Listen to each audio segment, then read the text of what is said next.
We're back with Dr. A.W.R. Hawkins, Second Amendment columnist for Breitbart. So you wrote about Wayne LaPierre's remarks directed at the media. Tell us about that. Right. You know, after Gorsuch was confirmed, and thank goodness he was, Mr. LaPierre put out, he may have, I don't know when it was filmed, but the NRA pushed it out after that confirmation saying, look, the NRA has supplanted the media in the hearts of the American people.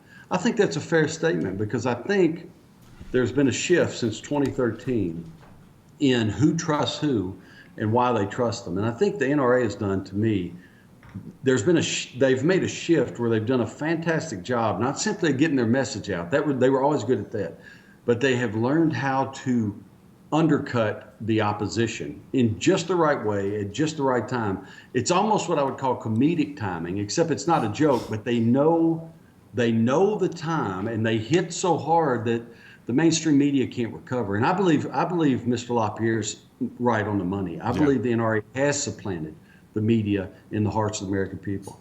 No, I would absolutely agree with you. I think we're at a focal point now where, you know, it is very hard to know what to trust from an information standpoint. And the medium outlets that we thought we could trust, we are now realizing that we can't because of certain bias or agendas that they may have.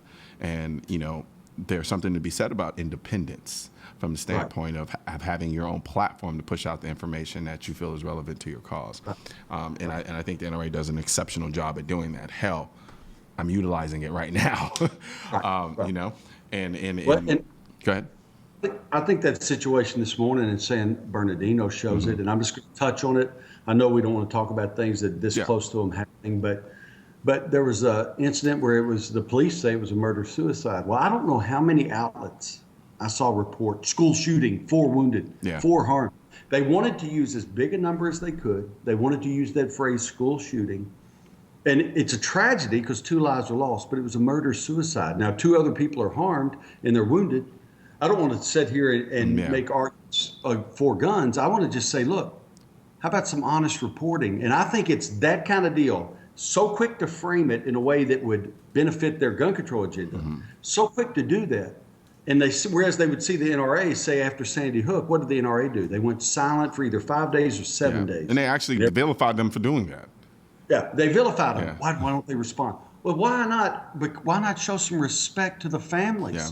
And that's the NRA's view. Why not just lay back, let the facts come out, and show some respect to the families? And I think those kinds of moves have won them praise that they would have never had otherwise. Well, because I think it's an inherent understanding of what people are really like versus what you perceive them to be.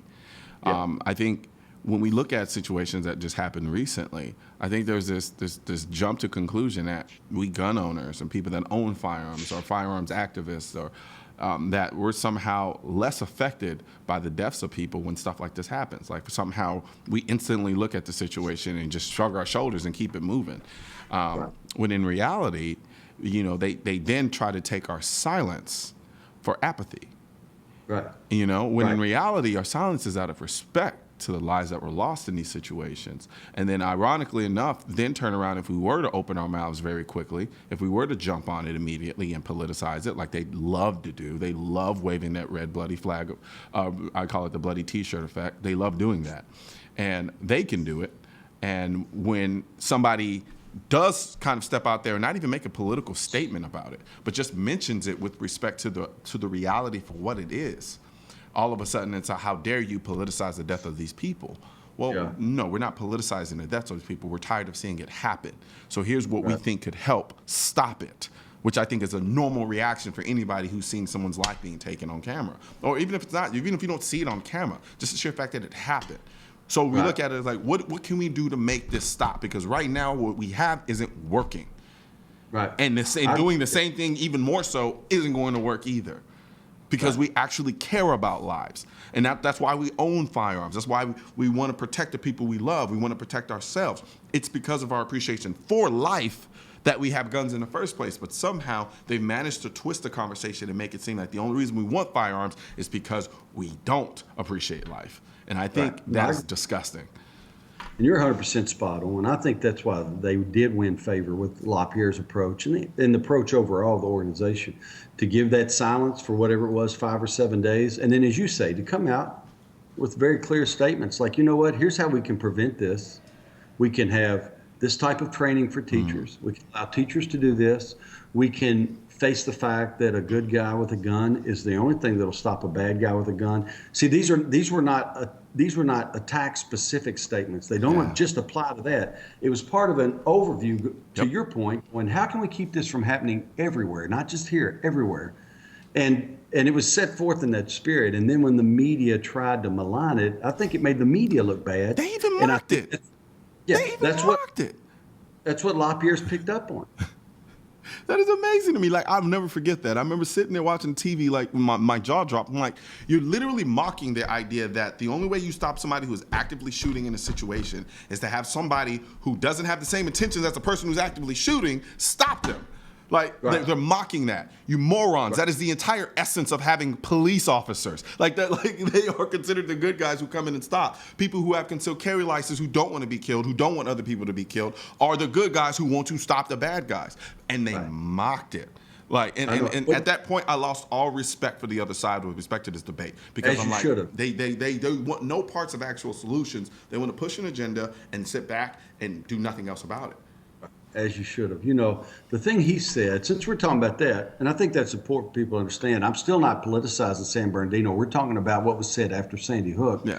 What was said after Sandy Hook that I thought Mr. LaPierre was so spot on about is when he said this, and this should shame us. No matter what your position is on guns, you should be ashamed for doing this.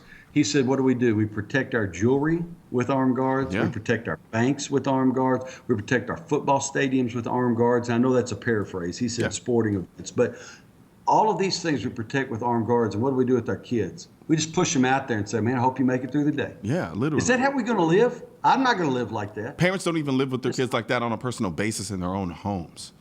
Right. You know, we do everything we can. I mean, our kids are the most precious things we have in this world. So I think we'd go all out.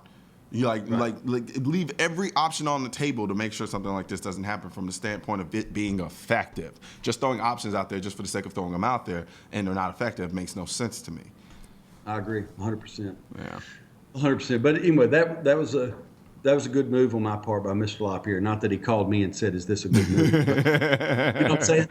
And I kind of liked it for this. And I don't know if I'm not going to ask you to agree. I'll just tell you my observation. I kind of felt like I was watching a little bit of gloating. And I thought, you know what? It's about time because they just secured the biggest prize. No matter who you are, if you're honest, if you're observing honestly, the biggest prize of that election was the Supreme Court. And we got it. And the NRA took Trump early. They said he's our man early. They stood by him amid all the ridicule. And what do they get? They got exactly what they wanted. So I would gloat a little bit. I'm not mad at it. I mean, I used that as a basis for explaining why Hillary Clinton couldn't become president if you were a gun owner and you actually advocated for the Second Amendment. Because there were a lot of people like, well, you know, she's meaningless. She's not going to do anything. And I'm like, you don't understand the importance of picking somebody on the Supreme Court. You don't understand how the Supreme Court in many ways has basically been filled at least halfway in part by activists who have a specific goal to undo essentially what has happened under the Second Amendment. So being able to get someone like Gorsuch in there is an incredible victory from the standpoint of Second Amendment advocacy. And I'm right there. I would agree with you wholeheartedly. Oh, yeah, I do too. I mean, I think you're exactly right. Yep, absolutely. Well, we got about a minute left. So I would talk about really quickly, we've had some headway against gun-free zones. What's going on there? Well, against gun-free zones, your best chance right now is in Iowa. In Iowa, they have a piece of legislation that I've not heard of anything just like this ever before, but it not only does it put in place a stand your ground law, but if it is signed by the governor, it means that municipalities that have gun-free zones, that the citizens of those municipalities can sue them. That's the way you do this, because if you're a lawmaker who doesn't have to feel the sting of my death in your gun-free zone, you'll never quit making them. Yep. But if I can get to your wallet for what you did to me or my wife or my mother with that zone, you know. And the funny thing is businesses and I know we're talking about, government agents, but businesses make this decision based on that standard all the time. They Right. look at it from a liability standpoint. Some businesses inherently aren't even actually anti-gun, but from a liability standpoint, they're saying, you know what, we're going to keep guns out of here because we don't want any issues from a liability perspective. Right. You flip that perspective, and things start changing drastically from the standpoint of, okay, you've allowed me to be here unprotected. You haven't taken the necessary steps to substantiate my safety and putting things in place that would allow me to be protected in the event something like this would happen, and thus you are now responsible. If you're going to tell me I can't bring in the tool that I use to protect myself, you need to put something in place that's going to protect me, and no putting a sign on the door that says you can't bring your gun in here does not count. Right. You're 100% right. I agree with you. I think it's a great move, and I hope it works. Absolutely. For the record, I didn't have any cookies. I'm eating goldfish. This is for Representative Stewart. I'm going to try to sell a gun. If you come by, I'll let you have some goldfish. Well, tell you what, man. Next time you come on the show, I might have some cookies for you. How about that? I got a mouthful. I'm sorry. No, man, you're good, man. You definitely have a good one, man. I look forward to having you back on the show. All right, man. Great to be with you. Yes, sir. Thank you, AWR. We're going to take a quick break, and when we come back, we're going to catch up with Monstour and Black Guns Matter.